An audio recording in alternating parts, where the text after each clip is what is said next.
In this video, we sit down with Hannah Wiggins, a former NHS physiotherapist turned full-time property entrepreneur who now controls a £6 million property portfolio using rent-to-rent and serviced accommodation strategies. So I did all the online training for rent-to-rent and serviced accommodation. Within 2 weeks of me hammering the phones, I managed to secure my first rent serviced accommodation deal. Hannah shares how she replaced her income with property. And I only lasted just under 2 years in the NHS before I thought, I need a change now. I need something different. I went to a £1 crash course and that was it really. Like everybody says, you just get addicted. We had a big pot of cash that we needed to invest our money in.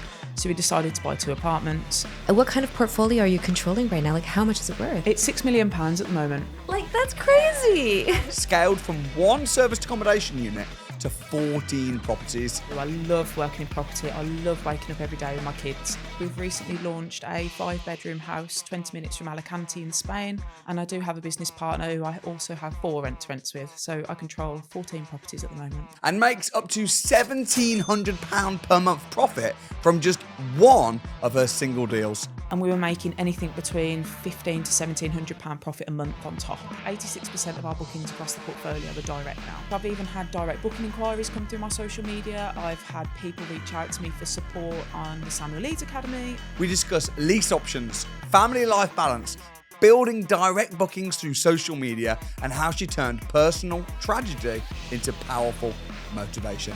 Overnight, basically, my business went from replacing my physiotherapist wage with 1 property to having to stop because it went against the leasehold. And then, unfortunately, the day after I did find out I had a miscarriage with our second child. I've got to pick myself up. I've got to keep going. If I can inspire anybody or talk about it and say, look, it's not the end of the world. You can still be a mum. You can still get there. Enjoy and be sure to subscribe for future property success stories. Hello and welcome to Samuel Leeds Success Stories. I'm your host, Patricia Masuda, and today I'm sitting with my good friend, Hannah Wiggins. Welcome, Hannah. Thank you for having me. I really appreciate it. Oh, thank you for coming all the way from Birmingham. So let's get started, shall we? I actually didn't know how many properties you had until I reviewed your information because you're so modest. Oh, thank you so much. I appreciate it. Oh my goodness, I'm so impressed. So maybe just a quick rundown of all of your properties and then we'll get into the different ones. So we have 4 properties, 2 buy-to-lets, 1 serviced accommodation property in St Ives in Cornwall, and we've recently launched a 5-bedroom house 20 minutes from Alicante in Spain as a serviced accommodation property. I have 6 rent-to-rents, and I do have a business partner who I also have 4 rent-to-rents with. So I control 14 properties at the moment. Oh my Lanta, Yeah. Good for you. Thank you so much. So I definitely want to talk about Alicante, but before we get started there, what was your first deal that you purchased? My purchase or... Yeah, your first purchase before joining the academy. You had a little bit of experience, right? Yeah, sure. Yeah. So we had... The first purchase were just standard apartments on a buy-to-let basis. We bought 2 of them during COVID. And we then also, just before joining the academy, we purchased the 5-bed house in Alicante, or just outside Alicante. So they were our first kind of property ventures as such. So it took you a few years to refurb Alicante. Yeah, it's taken around 18 months. Okay. Yeah, 18 months of just a bit over because we were doing the renovation ourselves. So we were flying back and forth with the kids and my parents were helping just because it can be quite difficult to sort of build the community out there to do the renovations. I bet. So we've been doing it on the side of trying to build the rent-to-rent business and alongside the kids and being pregnant and everything like that. So it has taken a little bit of time to get that done. Yeah. Okay, so you originally were working for the NHS? Yes, I was a physiotherapist for just under 2 years before I had my first little boy. So I worked on the wards. I was working 26 days a month Wow. and earning pittance really. So yeah, I knew something had to change and I really needed to get out of there. I mean, I trained very late and I only lasted just under 2 years in the NHS before I thought, I need a change now. I need something different, a bit more. So what attracted you to becoming a property investor full-time? Like what was that? So realistically, everybody knows that property is a secure and good investment. We had a big pot of cash that we needed to invest our money in. So we decided to buy 2 apartments. The plan was to service accommodate both of them and sort of live off like £3,000-4,000 in our house in Alicante after we'd refurbed it and renovated it, sort of grow our own vegetables and have our own little home stock. So that was kind of the drive and the reason why. But obviously we were uneducated and there was a few things that went wrong, but ultimately we had a passion for property. We'd done some renovations between us ourselves, and it was just something we sort of wanted to dive into on a more sort of full-time level, really. Okay, great. Was there like a pivotal moment where you thought, okay, I'm going to sign up for some education then? Yes, there was. So I fell pregnant with my first son.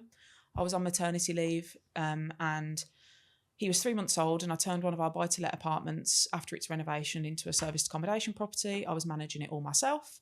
I was doing the cleaning, the linen. My little boy was 3 months old in a carrier. I was vacuuming. I was running around for the guests and making sure they had the best experience.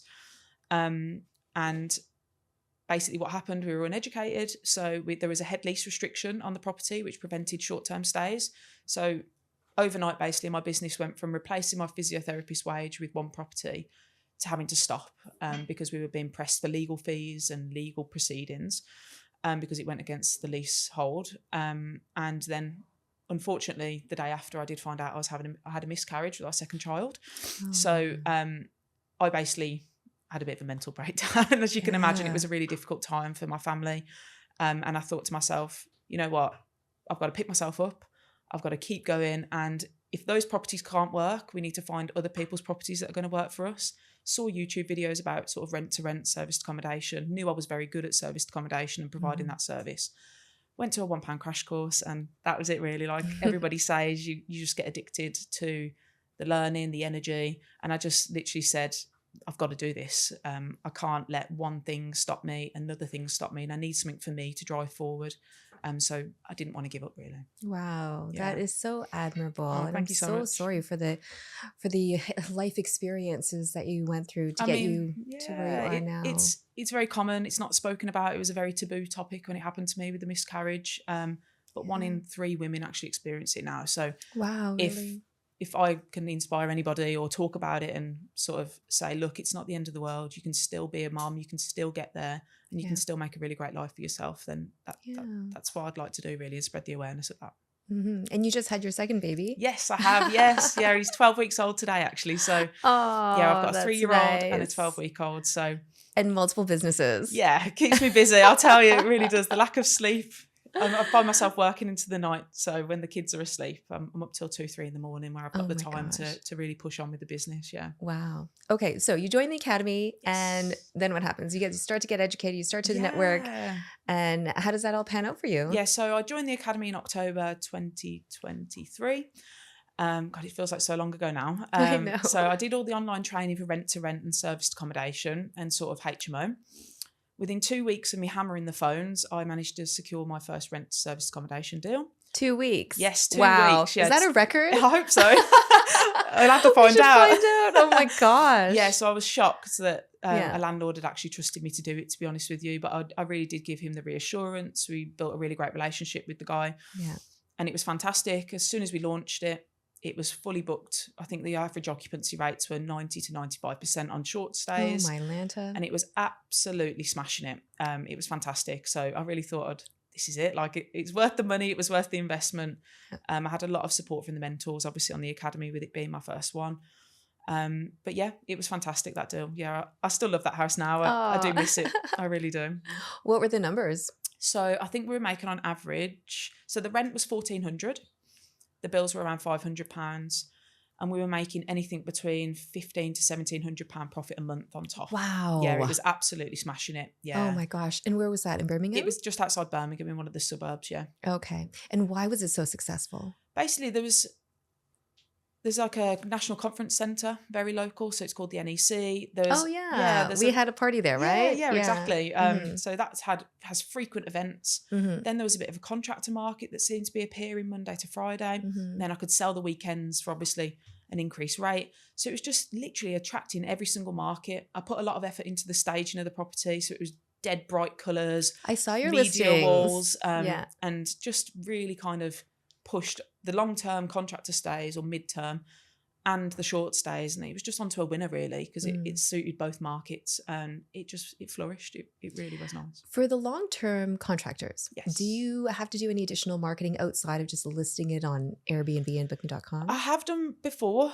So I use sort of the Beds for Builders, Comfy Workers, pop it on Expedia sometimes and booking.com, but mainly a lot of my inquiries come through Airbnb.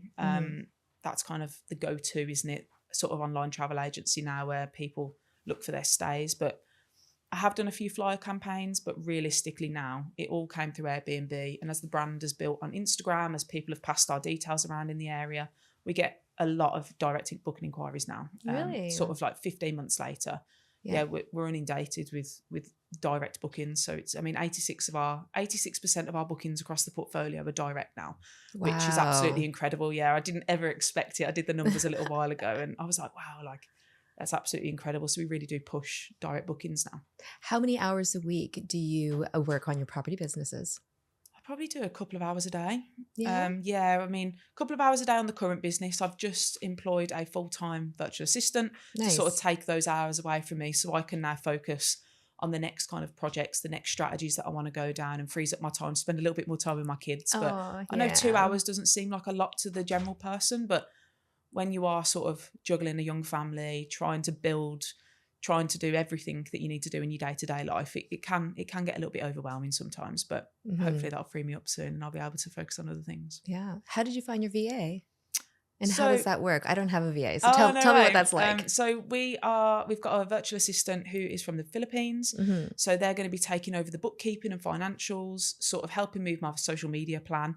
And they're going to be sort of dealing with guest communications, invoicing, payment chasing, just so I don't have to do it really, and have little reminders pinging up on my phone every few days. So they're going to take kind of a lot of the administrative tasks and the repeatable tasks that I do day to day to free me up. So it's a lot easier to outsource rather than, I want to be above the business. I don't really want to be in it anymore as much as possible. Obviously, you still need to dabble and you still need to get down on the ground with it still. But the plan is I become a higher sort of out of the business to focus on strategizing and building the wealth now. Yeah. Well, that's what they teach us, right? Yeah, exactly. They actually get mad at us if they find out that you're still in the trenches. Yeah, they're like, come on, 100%. Hannah, get out, right? Yeah, it can get quite stressful as well because I'm a bit of a perfectionist. I don't really like outsourcing. It's been a bit of a journey, to be honest with you. Yeah. My business partner calls me a control freak sometimes, but it's because I know that I do my business the best and I work diligently. I've built a brand. I've built it from the ground up. So learning to outsource and work on bigger things is probably my biggest sort of challenge, but I'm there, I'm doing it, and hopefully it's going to work out for the best. Yeah. And your Instagram, so you're quite, active on it. I do try. I love your pictures. Your essays look great. Thank you so much. You give some great value. How much time does that take? And do you enjoy it? I love social media. It's a fantastic way to connect. I've even had direct booking inquiries come through my social media. I've had people reach out to me for support on the Samuel Leeds Academy. I've had people say, like, just be able to get in touch with me and sort of recognise my face. I mean, I went to the crash course as a delegate a few months ago. I had 5 people come up to me and say, I've seen you on Instagram. You always reply to my messages. I really appreciate the help that you've given me. So I don't really spend that much time on it. I really should spend a lot more time on my social media, but obviously juggling everything.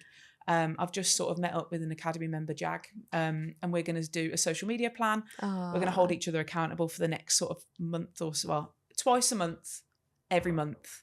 Film content and sort of build each other up. So we're both going to set a real big plan in motion. Oh, that's great. Yeah, I see so many Academy members pairing up. Yeah. And then they just kind of push each other further and further. Absolutely. When we were at the crash course crewing, because obviously we give back to the Samuel Leeds sort of lot, he said, we really need to do this. Like, do you mind helping me? And I was like, do you mind helping me? He's a videographer, isn't he, for like weddings? So I was like, you want me to help you? I want you to help me. So that's kind of the next set of plan. But yeah, I probably should spend more time on my social media, to be honest. It's normally just pictures of my face and pictures of the properties, and I must bore people to death. Well, you know what? There's so many different apps out there. Last week when I was touring around with the Samuel and the property bus tour, everybody was so good at getting all their content, and then in the bus they were all editing everything. Yeah. And I was just kind of like looking around like, oh my gosh. The content that came from that trip was incredible. Like, I mean, they all kind of were posting similar things, but they were slightly different. So it was really informative, and I loved it. I loved watching everything sort of come out when you guys are out and about. They did such a good job. As soon as you get into it, I think it's a really powerful tool, social media. I think it's 100% overlooked. Yeah. But if you're a whiz and you can get like hot on socials, you're going to fly even more. And that's kind of where I need to focus my attention now. Way more. I remember I was listening to Robert Kiyosaki in an interview, and he was like saying how much money he spent on advertising back in the day and how it's all free now. Yeah. And he can't believe the reach that we can get now. And it's just from your phone. You Just from spend your all phone. day with your phone in your hand, and you Yeah. just, it's so powerful. You can literally connect with Yeah. anybody in the world at any time of day just by putting a video on Instagram, just by making a TikTok. And I just think, it's an amazing tool that really needs to be, especially in business now, it needs to be taken advantage of. Definitely. So you have a purchase lease option? Yes. So at the moment, me and my business partner are sort of in negotiations with a 5-bedroom house in Solihull. And it my is gosh. worth £740,000 in current state. So we're trying to negotiate a 5-year option. Right. We'll rent it for the duration of the option, turn it into a serviced accommodation property because of the demand that we've got at the moment with the contractors. And then in 5 years' time, we'll purchase it. So that is currently going through at the moment. We're trying to get that over the line, negotiations with the landlord and the agent. Yeah. So fingers crossed. That's so exciting. Fingers crossed. Yeah. Is this your first one? It would be our first. We've tried to get one over the line for a C1 classified building, an apart hotel in Stratford upon Avon this year. Okay. But the negotiations didn't work out with the vendor. But so fingers crossed we can get it over the line. They are quite difficult to get. It's like 1 in 100, isn't it, really, when you come across them? But it is. Everybody have everything crossed. Yeah, I know. I've fallen in love with the house a little bit. I know you're not meant to use your heart, are you, when you look at these formulas things? Over feelings. I know, but I just was, the longer I spent in the property, I was just like, this would be absolutely amazing. So I really want that one to work out. That's great. And is there any kind of uplift you can do to it's like going back in time. It's got a green bathroom. Oh, I love the mint green bathrooms. And then you just convert it. They're just, honestly, everything is like going into your grandma's house. There's green carpets. Every wall is wallpapered with like flowery wallpaper, brown cupboard built-in wardrobes. But the house has just got so much potential. Right. You can extend, you can literally just completely renovate it. The living room is huge. It's got a huge garage, and I've fallen in love with it, if you can't tell. But it's gorgeous, and it's just got so much potential. And I absolutely love renovation projects. I just go, when you go into a property and you can feel it feels great. Yeah. And the potential is just like, I just can't wait to rip the paper off and just get going with it. I really can't. And just see it come together. So will you renovate it before putting in? Yeah. It'll need to be really. I mean, contractors don't mind too much, but because I have quite high standards with my staging in my properties, as mentioned, I like to appeal to a short-term and a long-term market. I want everybody to be comfortable who stays there. So I wouldn't be happy staying there. I would never put somebody else in there. So I would have to probably do a little bit of a soft refurb, probably £5,000 to £8,000. Oh, that's not bad. Yeah, put a new bathroom in, get all the wallpaper off. The kitchen's fine, living room's fine, new carpets, and they could probably go in there really. But yeah, that'd be the plan. How much should we cap a refurb on a lease option on a property that you don't own? It depends really, because you've always got the option to buy. Yeah. Obviously the owner can't pull out. Yeah.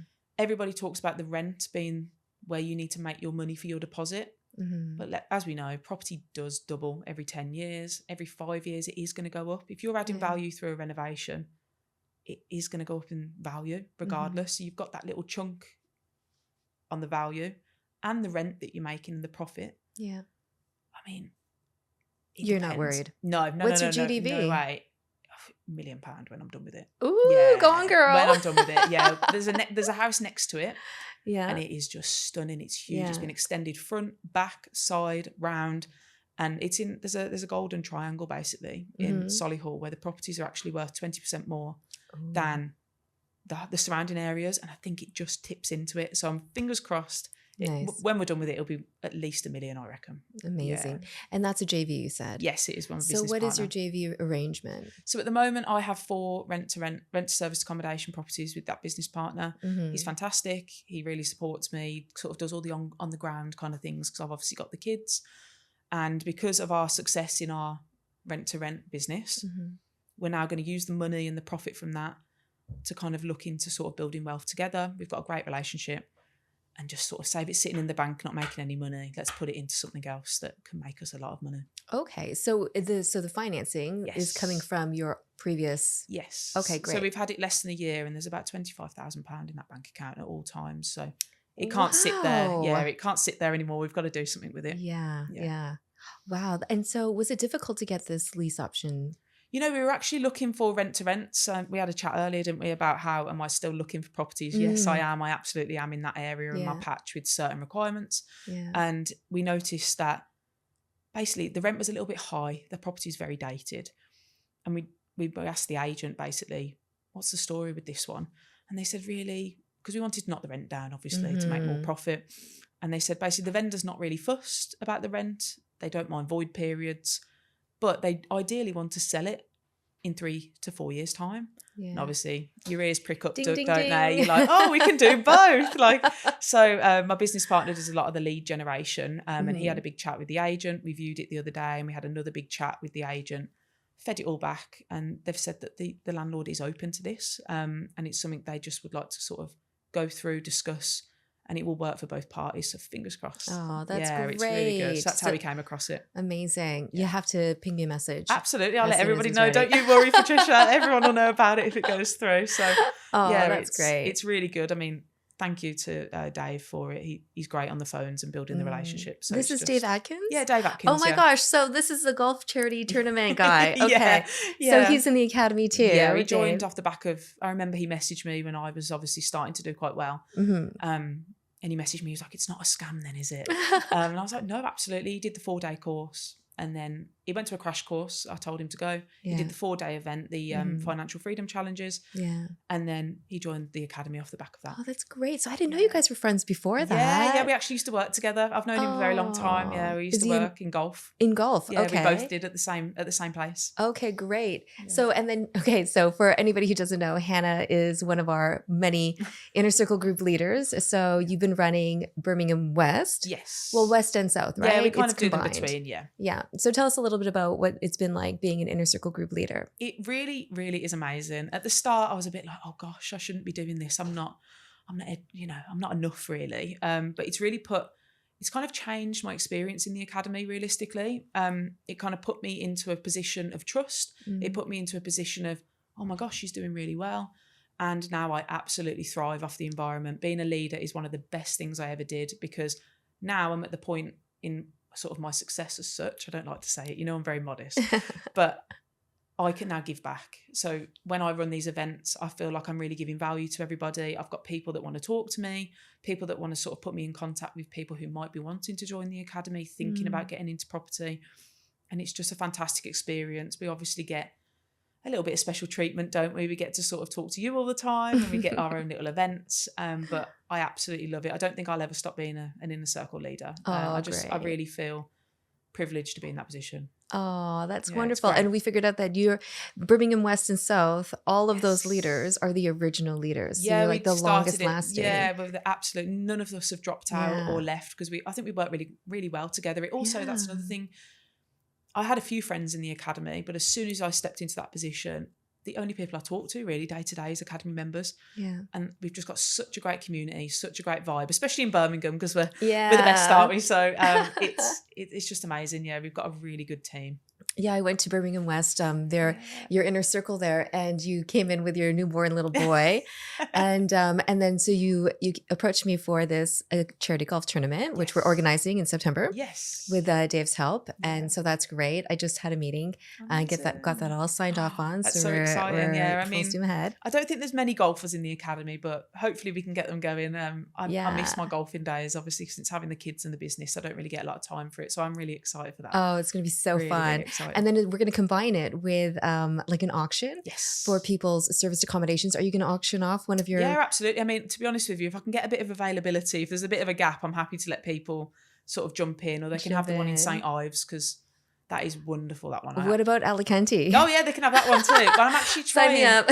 I'm trying to plan actually a bit of an event for academy members.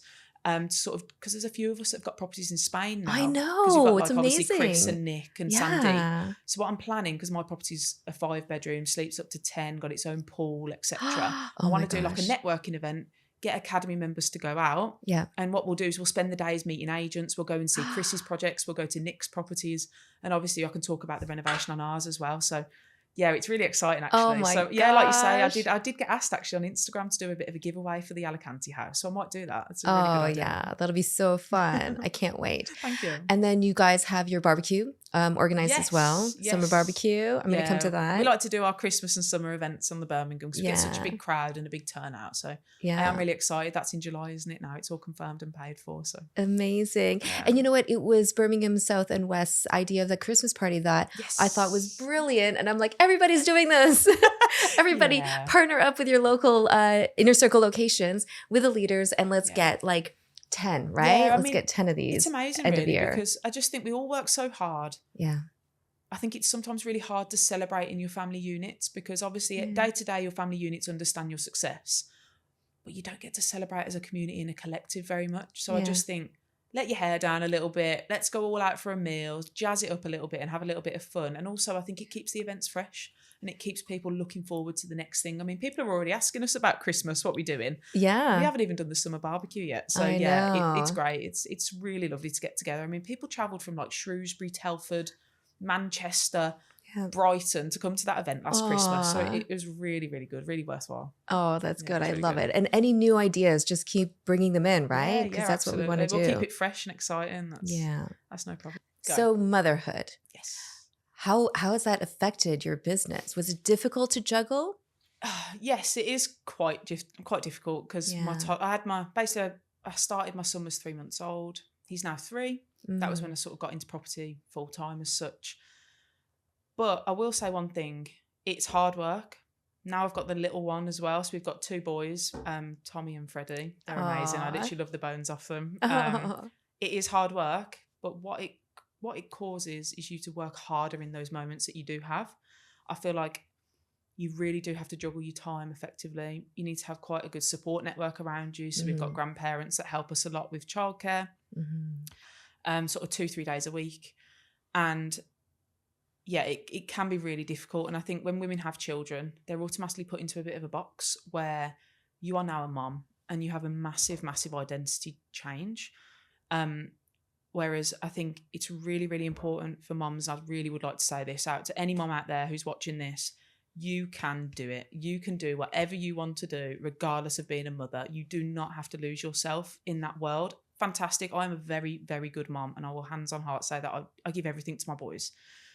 But having the property business and really driving forward, my why is very important. They are my why. And it gave me back. It's given me Hannah time. It's given me just a real focus. Every single day I get up and I know that I have to do that in order to give them the life that I want them to have. And anything is possible regardless of having children, no matter how hard it is. Yeah, it'll be hard, but like Samuel says, pick your hard. You either work full time and moan and you're not happy, or you work all the hours under the sun that you can about something that you're passionate about and have to juggle your kids and your home life. That beats it hands down for me. And I just think any mom, any woman, you can do it. As long as you have the right drive, the right ambition, and a little bit of support behind you, anything is possible. It is tough, but women are amazing. Women are amazing. We're amazing. We grow life. We can nourish it for however many years. I mean, I breastfed my son for 2 years and I still smashed the business. And I just think we are powerhouses and we should never ever forget that, really. That's great. Yeah, never. What are your 3 top tips for mums to help them push through? Always believe in yourself and remember who you were before you had children. Remember that you had a life, you had confidence, you felt great. And this isn't the end, no matter how hard it is at that moment in time. You will come back and you will be amazing again. Find that time for yourself. Running your own business is hard, but spending the rest of your life being unhappy in a job that you're not happy with is harder. And number 3, just know your worth. Just never forget how valuable you are to your family. Never forget how valuable you are to your kids. And I just think how incredible, if you think about it, for your children to watch you work as hard as you do to provide the life for them, because they will grow up literally being so admirable and so grateful for the life that you create for them. And that is the main thing. That is the 3 things that you need to focus on. Don't worry about the noise. Don't worry about what people say. because none of it matters really, because at the end of the day, you're providing for your family and you're setting a fantastic example for your kids. That's what I try to remember every single day. And you really are, because you are happy. Yeah. You're a leader. You are so important to our community. Oh, thank you so much. Yeah. So of course your boys are so lucky to have you, Hannah. They're like strong women. That's the plan really, to That's sort it. of, because every relationship they see, that goes in. They're like sponges. That's literally what they see. Every relationship, every conversation, they'll remember that for the rest of their lives, and it will shape their future. So if they are seeing their mum being entrepreneurial, they're seeing the life that they're getting carved out, and the loving their life as well, with the freedom, the time freedom, the financial freedom, and learning about the business as they go.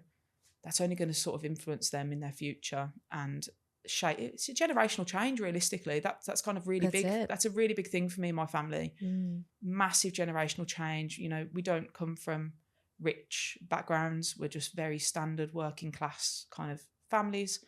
But now it's time to change. The world's changing, and my boys are not going to be average. They're going to be extraordinary, and that is my focus really. That's what I want for them. Yeah, that's great. Definitely. And so how important has your husband been in this whole process? Yeah, I mean, I he's can amazing. imagine. I don't talk about him that much. He's a bit of an introvert, so he stays in the background. But that's a good balance though, right? Yeah, a little bit. I'm a bit introvert much. And then I can be a bit much for him sometimes, but yeah, he's been fantastic. He worked full time, so he kind of funded the business, which I was very fortunate to have. So yeah, he kind of sits in the background and he's funded the business. Wow. So yeah, I'm very lucky really. Yeah, it's been great. We're a great team. And what about the rest of your family? Are they like, go Hannah, go? So when I was first doing my first service accommodation property, they were like, you're working too hard, you're doing too much, but they couldn't obviously understand that was now my job role rather than being a physio in the NHS, because I'd replaced my wage directly, but I got to spend every day with my little boy. Yeah. So they thought I was working too hard. And when that went wrong, and obviously with the miscarriage that we discussed earlier, they were really worried about me. They thought me enrolling on Samuel Leeds Academy was a bit of a scam. They weren't very supportive at all initially. They told me I'm going to regret my decision. What have I done? I've lost my mind. I'm joining a cult. All the standard stuff that everybody hears. And they weren't that supportive really. They actually sat me down in a room and they were like, we're really worried about you. Intervention? Yeah, literally. There was my auntie, my mum and my dad. They literally sat me down and they were like, we're really worried about you. What have you done? And I was like, just leave it. I said, give me 2 years. We'll have this conversation again. I said, because I am going to make a change. I am going to be financially free through property. I am going to do this. Yeah. And they haven't sat me back down yet to talk about sort of the success. But they do kind of get on board with the childcare now. They do support me a lot more than they did at the start. And they understand that I have got a business to run. They still don't understand it. They don't actually understand how you can make money through property. I try and tell them all the time, but I don't live a very sort of lavish, high sort of flying lifestyle with the income that we make. I'm very normal. I haven't changed as a person realistically. I've only grown into sort of a businesswoman. And maybe one day they'll get it, but they're old dogs, aren't they? That they're conditioned to believe you have to go to work in order to make money. Yeah. And I think until I'm driving a Range Rover, they probably won't get it, to be honest.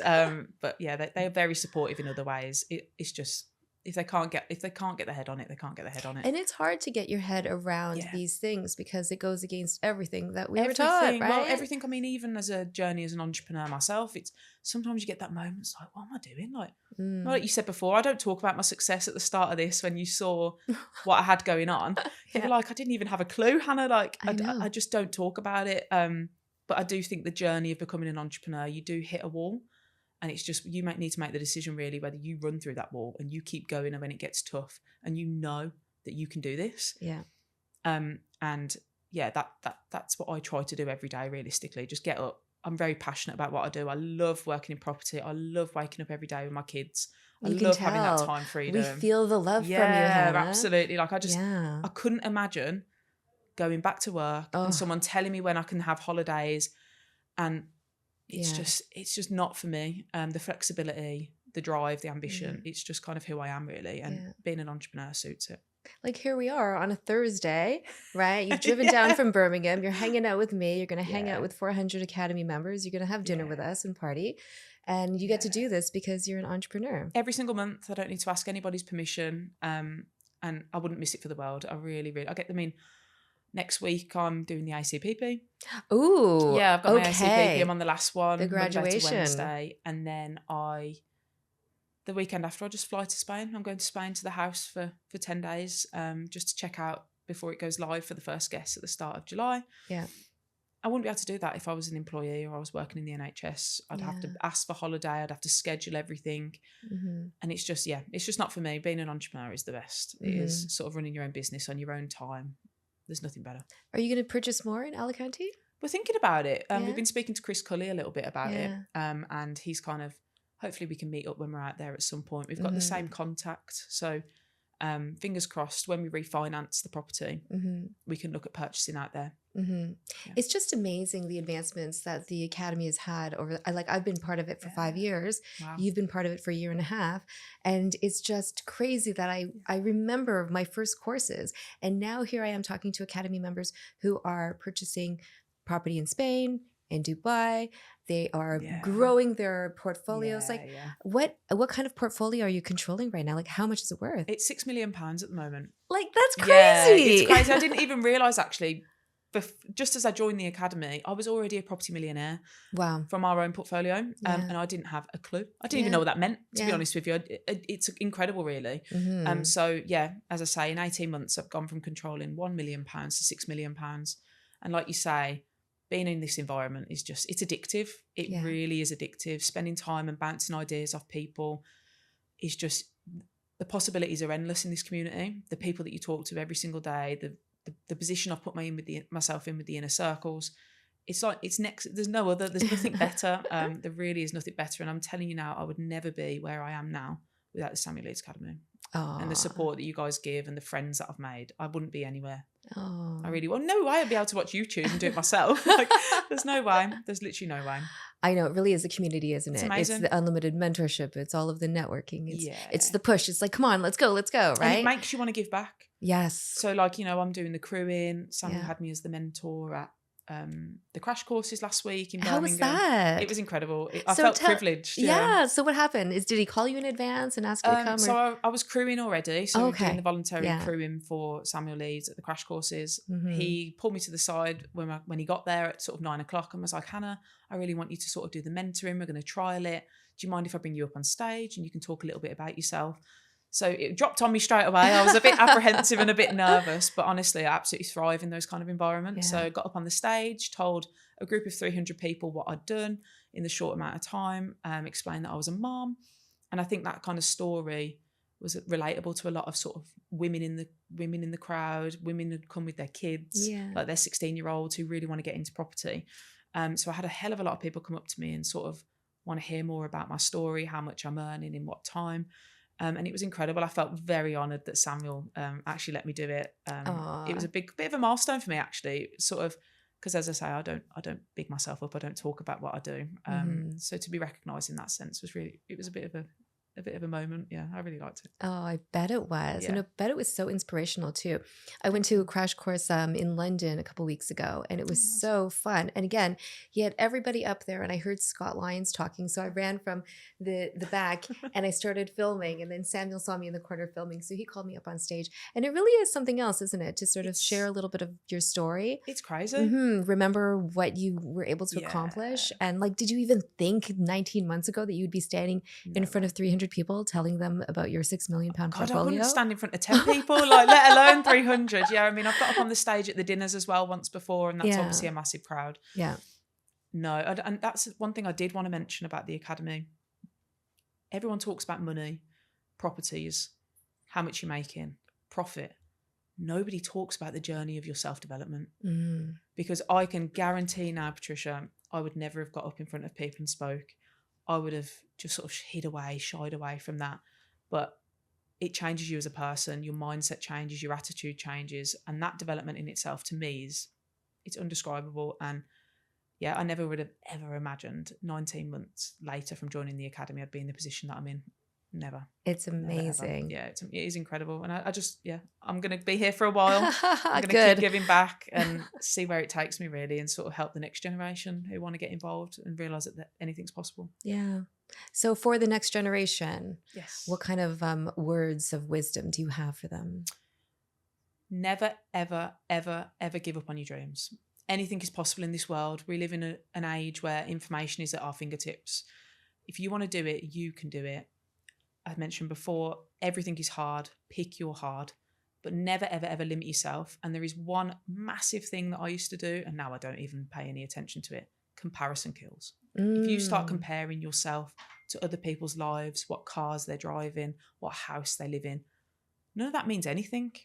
You literally just need to focus on your own journey, your own path, and really, really figure out what you want from your life and work towards it. Find a really important why. For me, it's my kids. For some, it could be their grandma. For some, it could be their dogs. But if that why is powerful enough and you have the right mindset and the right community around you, anything's possible. Yeah. Anything. Literally anything.